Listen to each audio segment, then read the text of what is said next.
நமஸ்காரம். உங்கள் கல்பனா ஸ்ரீகாந்த். சிம்ம ராசி மற்றும் சிம்ம லக்ன அன்பர்களுக்கு இந்த 2025 எப்படி இருக்கும் அப்படின்றத நம்ம பார்க்க போகிறோம்.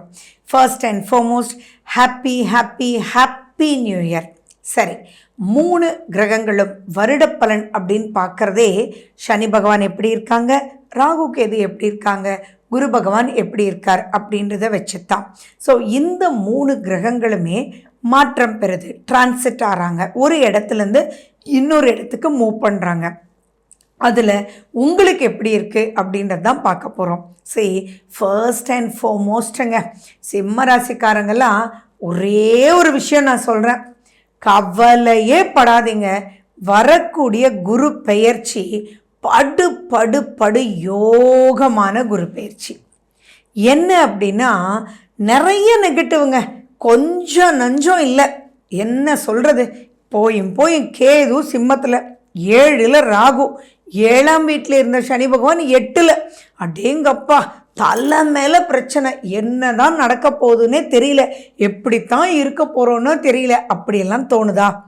அதெல்லாம் தூக்கி போட்டுருங்க. ஏன் தெரியுமா? குரு பகவான் அங்கே வந்துட்டார். குரு பகவான் லாபஸ்தானத்துக்கு வரும்போது என்னங்க கவலை? குரு பக்கத்தில் இருக்கும்போது எந்த பிரச்சனை எது வந்தாலும் முன்னாடி இருந்து அது வழிகாட்டிடுவாரே. வேறு என்ன உங்களுக்கு வேணும்? சிம்பிளாக நான் சொல்லட்டுமா? ஒரு 2 எக்ஸாம்பிள் நான் சொல்கிறேன். ஃபார் எக்ஸாம்பிள், உங்களுக்கு நீங்கள் படிப்பில் ரொம்ப வீக்குன்னு வச்சுக்கோங்க, ஆனால் இப்போ எக்ஸாம் எழுதினீங்கன்னா நல்ல சூப்பர் மார்க்ஸ். எப்படின்னு சொல்கிறீங்களா? ஃபார் எக்ஸாம்பிள், இப்போ உங்கள் டீச்சர் சொல்லுவாங்க, அப்பா உனக்கு எப்படி சொல்லி கொடுக்குறனே தெரியல, நீ இந்த எக்ஸாமுக்கு முன்னாடி ஒரு 10 days என்கிட்ட வந்துரு, நான் உனக்கு சில டிப்ஸ் எல்லாம் தரேன், அதை வச்சு எப்படின்னு ஜெயிச்சுக்கோ அப்படின்னு சொல்லுவாங்க. அந்த டிப்ஸ் பார்த்தீங்கன்னா உங்களுக்கு எக்ஸாமில் அவ்வளவும் உதவும். உங்கள் மிஸ் சொல்லுவாங்க, 2 marksக்கு இதெல்லாம் படிச்சுக்கோ, இது இப்படி வந்ததுன்னா இந்த பாயிண்ட்டை நீ ஞாபகம் வச்சுக்கோ அப்படின்னு. ஸோ அந்தந்த சூட்சுமங்கள் உங்களுக்கு டீச்சர் வழி காமிச்சது அப்படியே ஒரு ஃபோட்டோகிராஃப் மாதிரி நீங்கள் எக்ஸாம் எழுதி 40 மார்க்கு தான் வாங்குவீங்க அப்படின்னு நினச்சி 40 மார்க்காவது வாங்குவீங்க அப்படின்னா எப்படின்னே தெரியாது, 70 மார்க் வந்துடும். அந்த அளவுக்கு குரு எல்லா விஷயத்துலையும் உங்களை காப்பாற்றிடுவார். குரு லாபஸ்தானத்துலன்றது சின்ன விஷயம் இல்லை. அது மட்டும் இல்லை, சனி பகவான் உங்களுக்கு 8ஆம் வீட்டுக்கு போகிறார். ஆமாம், இப்போ இருக்கிற 7ஆம் வீட்டு சனி பகவானும் பிரச்சனை தான். 8க்கு சனி பகவான் போனாலும் அஷ்டமத்த சனி தான், அலைச்சல் ரொம்ப தான் இருக்கும். ஆனால் அந்த சனி பகவான் யார் வீட்டுக்கு போகிறார்? குரு பகவான் வீட்டுக்கு போகிறார். அந்த குரு எங்கே இருக்கார்? உங்களுக்கு உதவுறதுக்கு லாபஸ்தானமாக முன்னாடி உட்கார்ந்துருக்கார். அப்புறம் வேறு என்ன கவலை?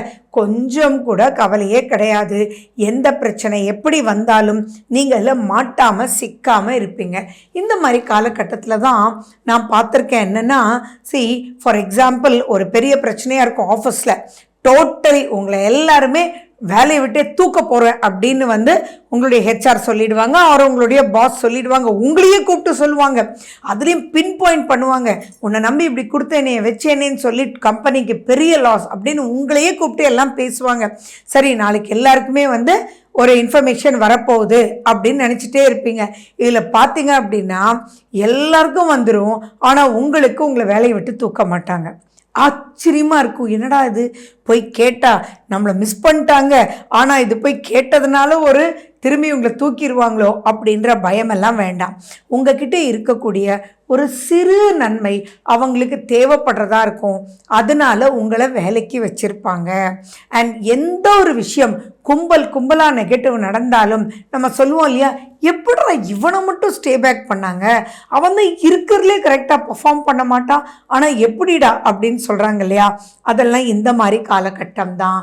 அதே மாதிரி எந்த பிரச்சனை எதுவாக இருந்தாலும் முன்னாடி குரு இருந்து வழிகாட்டும் போது, ஃபார் எக்ஸாம்பிள், இது நான் நெகட்டிவ்லேருந்து நீங்கள் எப்படி தப்பிப்பீங்கன்னே தெரியாது, நீங்களே சொல்வீங்க எப்படி தப்பிச்சேன்னே தெரியாது, ஆனால் என்ன நல்லது நடந்துச்சு அப்படின்ற அளவுக்கு இருப்பீங்க இல்லையா. அந்த அளவுக்கு சிம்ம ராசிக்கு அற்புதமான குரு அப்படின்றவர் இந்த குரு பயிற்சியிலேருந்து உங்களுக்கு யோகத்தை கொடுக்கும்.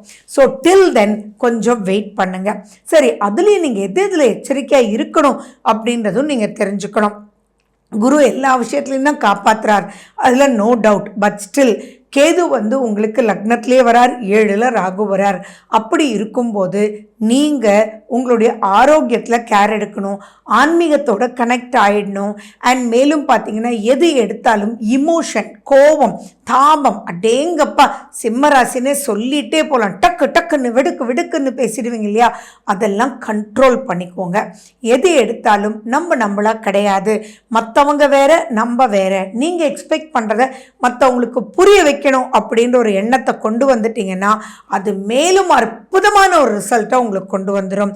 அதே மாதிரி நிறைய பேருக்கு சிம்மராசி அன்பர்களுக்கு இப்போ கல்யாணம் ஆயிருக்கு, இப்போயும் ஆகும், இந்த 2025லேயும் ஆகும்.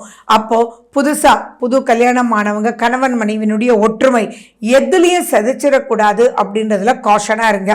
எதுவாக இருந்தாலும் குரு காப்பாற்றிட்டு தான், பட் ஸ்டில் அதுக்குள்ளே சிக்கிக்கக்கூடாது. உங்களுடைய இன்லாஸ் உங்களை எப்படி புரிஞ்சுக்குவாங்களோ, ஃபர்ஸ்ட் இஸ் பெஸ்ட் இல்லைங்களா? ஸோ நீங்கள் எப்படி இருக்கீங்களோ அதுதான் உங்களை லைஃப் லாங் சிம்பலைஸ் பண்ணுவாங்க. ஸோ அந்த இடத்துல நீங்கள் நியாயத்தின் அடிப்படையில் எதுவாக இருந்தாலும் அங்கே காஷனாகவும் இருங்க, எதுவும் நெகட்டிவாகவும் எடுத்துக்காமல் இருங்க. ஸோ புதுசாக கல்யாணம் ஆகவங்க இதில் ரொம்ப எச்சரிக்கையாக இருக்கணும். சரி, கல்யாணம் ஆயிடுச்சுப்பா, 10 வருஷமாச்சு, 15 வருஷமாச்சு அப்படின்றவங்க கூட இப்போ 7ல் ராகு வரும்போது சட்டுன்னு ஒரு கோபம் வரும். உங்களுடைய பார்வை அதாவது ஷர்ப்ப பார்வையாக மாறும்.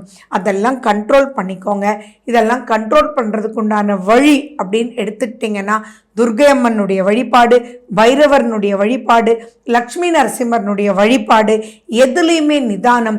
சிம்பிளாக சொல்லணும் அப்படின்னா நீங்கள் எதெடுத்தாலும் லாஜிக்கலாக திங்க் பண்ணுவீங்க இல்லையா, அந்த லாஜிக்கே உங்களுக்கு ஒரு ப்ளஸ்.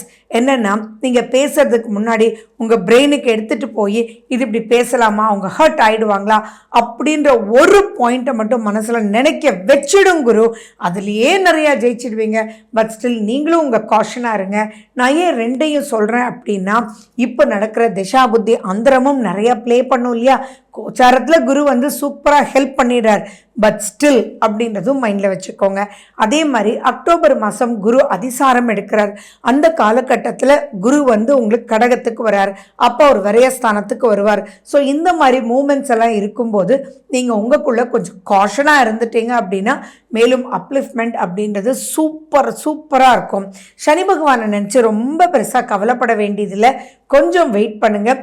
மார்ச் 29க்கு அப்புறம் உங்களுக்கு சனி பகவான் ஒரு ஃபேவரபிளான பொசிஷன் தான். 8ல் இருந்தாலும் குருனுடைய வீட்டுக்கே அவர் வர்றதுனால அது மிகப்பெரிய ப்ளஸஸில் இருக்குது.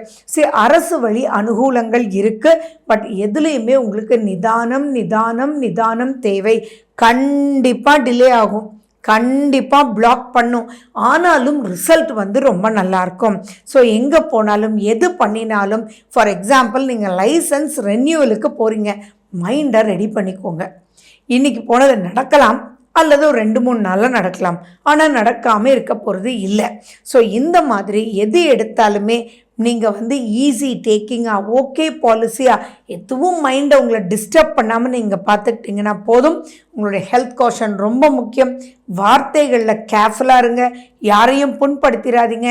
நீங்களே பிரச்சனையை வாவான்னு கூப்பிடாதீங்க, கூப்பிட்டு அது சால்வ் ஆகிடுன்ற ஒரு பாயிண்ட்டுக்காக மட்டும் நான் சொல்லலை, அது தேவையான்றது நீங்கள் யோசிச்சுக்கோங்க.